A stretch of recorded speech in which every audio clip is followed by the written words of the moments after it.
एक होती है बुद्धि का बल और एक होता है शरीर का बल।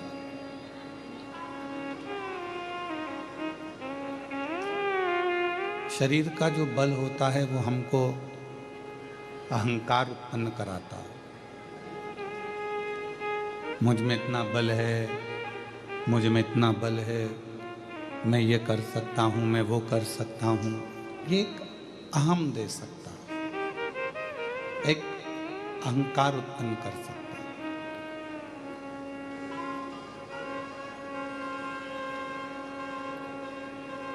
वो तुलसी का पिंडा ली हुई माता जी रोज अंदर खड़ी होती हैं, उनको अंदर खड़ा कर दो।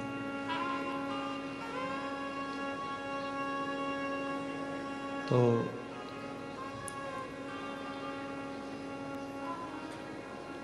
शरीर का जो बल होता है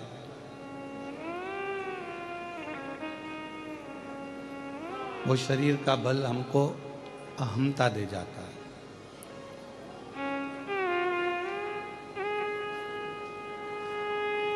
शरीर का बल हमको अहंकार दे जाता है और वो अहंकार इस चीज का देता है कि मुझ में इतना बल है और मैं ये सब कुछ कर सकता। ये मुझ में आवाज नहीं आ रही है, बाहर कर रहे हैं चालू। मुझ में इतना बल है कि मैं सब कुछ कर सकता हूं,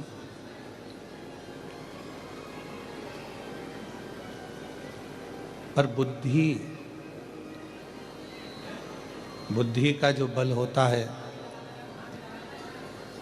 बुद्धि का जो बल होता है ये कहता है कि अहंकार में बल को प्रदर्शित नहीं करना।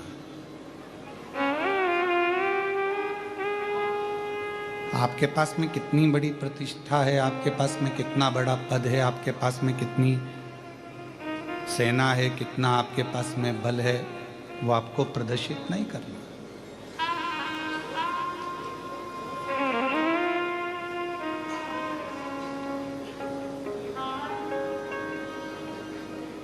भारत और पाकिस्तान के बीच में अभी कुछ समय पहले युद्ध छिड़ा। कई लोग उसको बल का मापदंड ले रहे थे कि हम में बल है कि उसमें बल है, कि उसमें बल है, कि उसमें बल है।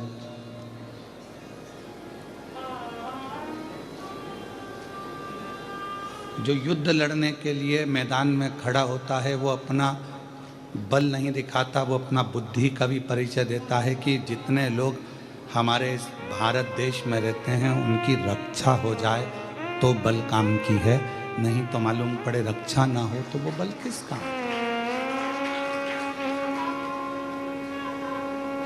मान लो कोई अहंकार में आ जाए, अभिमान में आ जाए, अभिमत्ता में आ जाए, अहम में फूल जाए कि मेरे पास में इतना बल है और मैं ये कर सकता नहीं। बुद्धि का बल प्रबल बल माना गया। मन धीर धरो घबराओ नहीं, तुम्हें शिव भी मिलेंगे कभी ना कभी। क्यों घबराते? मन थोड़ा सा धैर्य रखो, थोड़ा धीर रखो, ठीक है साऊं, बस बाहर का कर दो सही। मन थोड़ा सा धीर रखो, मन थोड़ा सा धैर्य रखो, घबराओ ना। तुम यदि घबराओगे तो फिर परमात्मा के नहीं हो पाओगे।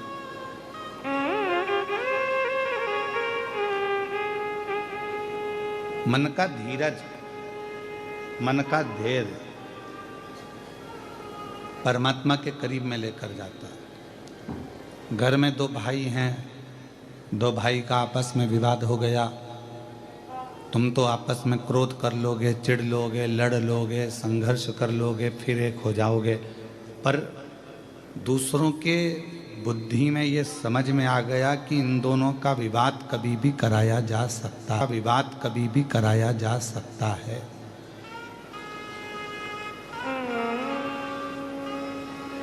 इन दोनों का झगड़ा कभी भी कराया जा सकता है, इन दोनों को कभी भी लड़ाया जा सकता है, छोटी छोटी बात पर।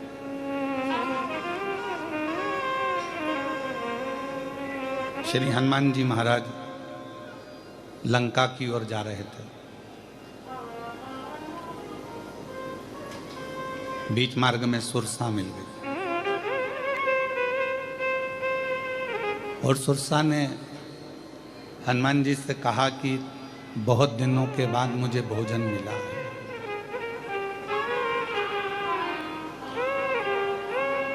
बहुत समय के बाद मुझे भरपेट भोजन प्राप्त हुआ है। भरपेट भोजन, और इतने समय के बाद यदि मुझे भोजन मिला है तो मैं इसको छोड़ूंगी नहीं।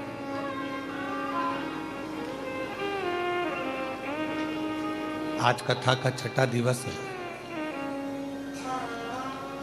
कल सुबह कथा 8 बजे से 11 बजे तक यहाँ कृष्णेश्वर में हो जाएगी। टीवी पर 1 बजे से 4 बजे तक आ जाएगी। आप सब सुन लेंगे, अपने अपने घर की ओर चला जाए।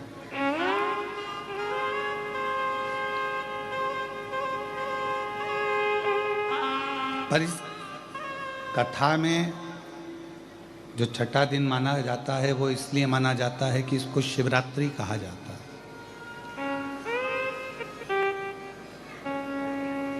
ये वो शिवरात्रि है जो कथा में प्रत्येक कथा के छठे दिन 5 दिन की होती है, तो चौथे दिन 7 दिन की होती है, तो छठे दिन मान्य होती है। शिव से वर मांगने की रात्रि। आज आप लोग जितने भी संख्या में आस्था चैनल पर, फेसबुक पर, यूट्यूब पर और यहाँ पंडाल में बैठकर इस पवित्र कथा का तत्व ग्रहण कर रहे हैं, तो ये मानकर चलें कि शिव आपको कुछ देने वाले होंगे, इसलिए शंकर भगवान ने आपको यहाँ पर बुला लिया। शिव ने आपको यहाँ बुलाया। उनकी मर्जी के बिना कोई कहीं नहीं जा सकता। आप कितना भी प्रयास कर लो कि मुझे अमरनाथ जाना है, केदारनाथ जाना है, मुझे काशी जाना है, पर तब जबकि उसकी आज्ञा नहीं होगी तुम कैसे चले जाओ? आप कितना ही प्रयास करो।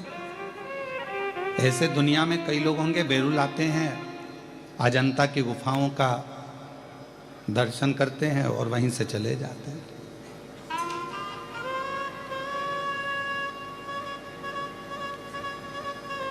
कृपा नहीं होगी तो कुछ नहीं। शिव कृपा के बिना सब सुना, सब सुना। सुरसा ने कहा कि मुझे इतने दिन के बाद भोजन मिला है, मुझे इतने दिन के बाद खाने को भरपेट भोजन मिला है, तुम मेरे को, मैं तुम्हें खाऊंगी। हनुमान जी ने कहा ठीक है। हनुमान जी ने अपना स्वरूप बढ़ाया, सुरसा ने अपना मुंह बढ़ाया, मुंह खोला। हनुमान जी ने फिर अपना स्वरूप बढ़ाया, सुरसा ने फिर अपना मुख बढ़ाया। ये 8 योजन होते, वो 16 योजन हो जाते। 1 योजन 8 मील का होता है, वो 16 योजन होती। बढ़ते बढ़ते बढ़ते बढ़ते 64 योजन तक बात पहुंच गई। हनुमान जी ने विचार करा कि अब मैंने इसको बहुत बल दिखा दिया, पर ऐसे जीतने वाला नहीं हूँ। बल से दुनिया कभी नहीं जीती जा सकती। जीतना है तो प्रेम और बुद्धि से ही दुनिया को जीता जा सकता है। एक प्रेम से जीत सकते हो, दूसरा बुद्धि से जीत सकते हो। हनुमान जी ने क्या करा, इसने अपना मुख फैलाया। हनुमान जी मसक समान रूप धरकर, छोटा सा रूप रखकर मुख के अंदर प्रवेश कर बाहर निकल गए। अर्थात जो विद्वान होता है, बुद्धिमान होता है, जिसमें विद्वत्ता होती है, जो ज्ञानी होता है, वो झुककर चलना जानता है, छोटा होना जानता है। पर जिसमें केवल अभिमत्ता बड़ी होती है, बहुत अहम भरा होता है, वो दुनिया में कभी छोटा अपने आप को समझता ही नहीं। वो कभी सहजता के बिंदु को लेकर चलता ही नहीं।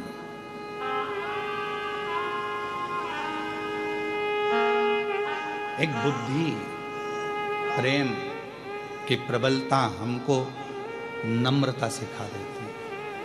नम्रता,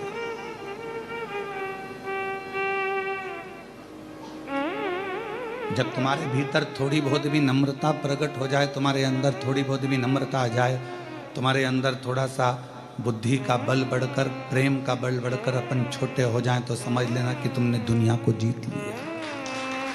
तुमने दुनिया को जीत लिया। दुनिया जीतने का और एक छोटा सा तिनका तुम्हारा बिल्कुल छोटा सा तुम्हारी आंख में घुस जाए, दोनों में से सबसे ज्यादा तकलीफ कौन सा देगा? जम के बोलो, आंख का तिनका। अब सोचोगे तिनका तो इतना सा है, पर तकलीफ कितनी दे रहा है। तलवार तो इतनी बड़ी है, हाथ में लग भी गया, पाँव में लग भी गया, तो तकलीफ तो उसमें ज़्यादा होना चाहिए, पर जितना तलवार के लगने से तकलीफ नहीं होती, उतना छोटा सा तिनका आंख में चले जाए तो उससे तकलीफ।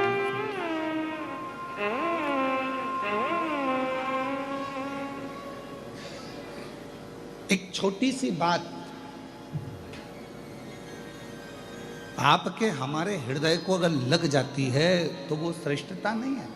बंदूक की गोली और मनुष्य की बोली, ये दोनों बहुत मायना रखती है। बंदूक की गोली एक को मारती है और मनुष्य की बोली 10 को मार देती है। मानव के मुख से निकली हुई बोली ध्यान रखना पड़ती है कि क्या बोली आप बोल रहे हो।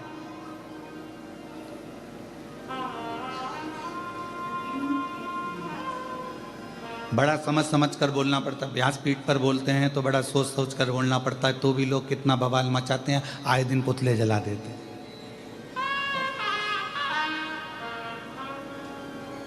कितना सोच कर बोलना पड़ता है, विचार कर कर बोलना पड़ता है, तो भी लोग गलत निकाल लेते हैं उसमें से। पर उस पर ध्यान नहीं दिया जाता, क्योंकि कबाड़े वाला जब तुम्हारे इधर आते हैं, कबाड़े वाले, भंगार वाले, अरे बोलो तो क्या बोलते हैं, भंगार वाला कि कबाड़ा वाला? भंगार वाला। तो भंगार वाला, कबाड़े वाला जब रोड पर चलता है तो वो भंगार ही देखते देखते चलता है, कबाड़ा देखते देखते चलेगा। भंगार वाला अगर रोड पर चल रहा है तो भंगार देखते हुए चलता है, कबाड़े वाला चल रहा है तो कबाड़ा देखते हुए चलता है। और जब अच्छा व्यक्ति चलता है, कोई शंकर का भक्त अगर रोड पर चलता है तो शिव का मंदिर देखते हुए चलता है, शिवालय देखते हुए चलता है। दोनों में अंतर है। भंगार वाला भंगार देख रहा है, कबाड़े वाला कबाड़ा देख रहा है, अच्छा व्यक्ति अच्छाई देख रहा है। और शंकर की कथा सुनकर जो शिव का भक्त हो जाता है, वो चलते चलते शंकर का मंदिर ही देखता है। उसके सपने में भी शिवलिंग आता है। गाड़ी पर बैठी बैठी मोटरसाइकिल पे पति के साथ जा रही है तो सामने पेड़ के नीचे कोई ओटला दिखता है, भले उस पर शंकर जी नहीं है, फिर भी उसकी शंकर जी बैठे। तो पत्नी से कहा कि देख शंकर जी हैं क्या? तो भले नहीं है, ओटला तो है ना।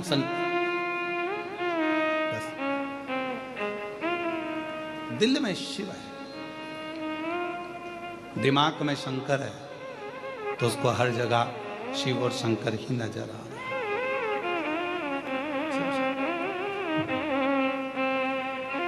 जब हृदय में भगवान शंकर बैठ जाता है, जितने शिव भक्त हैं आप देखो, आप लोग तो बहुत अच्छे से बैठे हुए हो। थोड़ा सा ये कथा तो ऑनलाइन है, अब ये लोग अगर आए हैं कथा सुनने के लिए तो आप बाहर जाकर नज़ारा जब देखेंगे, इतना तेज पानी था, सब गीले हो रहे थे। और अभी भी सबके कपड़े ऐसे निचोड़ लो, इतना पानी में गीले हैं, तो भी शंकर की कथा सुनने के लिए खड़े हैं, तो भी कथा सुनने के लिए खड़े हैं। और जिसमें हमने व्यासपीठ से कहा था कि ऑनलाइन कथा है, घर से सुनना, श्रवण करने के लिए, फिर भी विश्वास, अर्थात भगवान शंकर की कथा सुनकर उनके अंदर जो भाव उत्पन्न हुआ है, उसमें शिव नजर आता है, शंकर। और हमको लगता है, हमको ये महसूस होता है कि लोग कहते हैं कि शिव महापुराण की कथा में दुनिया के लोग जाकर बैठते हैं तो उनका काम क्यों हो जाता है। तो हमको इसलिए लगता है कि इतने सारे शिव भक्तों में कोई ना कोई भक्त एक ऐसा आता है जिसके लिए शंकर अपना कैलाश छोड़कर यहाँ तक आता है।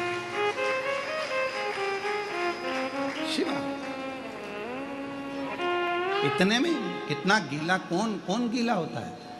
आज के ज़माने में आप कथा देखिए, आपके शहर में छत्रपति संभाजी नगर में हो, जलगांव में हो, आपके क्षेत्र में जब कथा हो तो बैठने के लिए वीआईपी व्यवस्था देना पड़ती है, तब कोई कथा में आता है। 25 बार जाके कहना पड़ता है पत्रिका लीजिए, कथा हो रही है, आना जरूर, तब कोई आता है। और इसकी तो सूचना नहीं है, छुपकर करना पड़ रही है, तो भी ढेर लगाओ।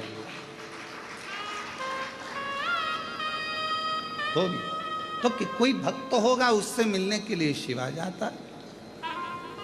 वो एक लाइन एक गीत की,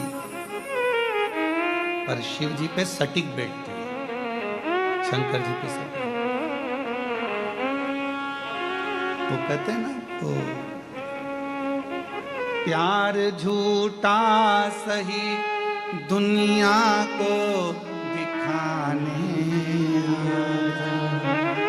प्यार झूठा सही दुनिया को दिखाने, तो किसी और से मिलने के बहाने। इतनों में से कोई तो तेरा होगा, इतने शिव भक्तों में से कोई तो तुझे चाहता होगा, और तेरे दिल में कोई तो बसता होगा। कहाँ नामदेव, तुकाराम, मीराबाई, कर्माबाई, नरसिंह मेहता, प्रहलाद, ध्रुव, इन सब के किसी के लिए तो तू पृथ्वी पर वापिस आ जा। इन शिव भक्तों के लिए आ और एक बार दर्शन देकर चले जा, तो हमको भी दर्शन, इनके लिए आएगा तो हमको भी दर्शन होगा। पिताजी भी बाल्यावस्था में चले गए थे उस बेटी के, और माँ ने उसको पूर्ण तरह से शिव का भरोसा रखकर पाल कर, शिव की कृपा। और तेरी कृपा का क्या है भरोसा, कब किस पर हो जाए, जरा सी हम पर कर दो, जरा सी हम पर कर दो। जिस पर भी हो गई तेरी कृपा करुणा, वो भव पार हुआ, भव पार हुआ। पापी हो चाहे जितना, उसका भी बाबा उद्धार हुआ, उद्धार हुआ। गिद्ध अजामिल गणिका जैसे तेरे मन को भाए, जरा सी हम पर कर दो, जरा सी हम पर कर दो। तेरी कृपा का क्या है भरोसा, कब किस पर हो जाए, जरा सी हम पर कर दो, जरा सी हम पर कर दो। ये उसकी उदारता है, ये उसकी करुणा है। कल हम उस बच्ची से मिले तो हम उसका वीडियो आज डालेंगे, आप देखें ना उसको, सोशल मीडिया पे हमारे डलेगा, स्मरण कर। कितना बल होगा उस बेटी में, जिसको डॉक्टर ने कह दिया कि पलंग पर ही पड़ी रहेगी। पाँव भले थोड़ा थोड़ा हल्का सा टेढ़ापन आया, पर हिम्मत नहीं आई। ना उसकी माँ ने हिम्मत हारी, ना मेरे महादेव पर विश्वास कम नहीं होने दिया, उसकी दादी ने पूर्ण भरोसा रखा।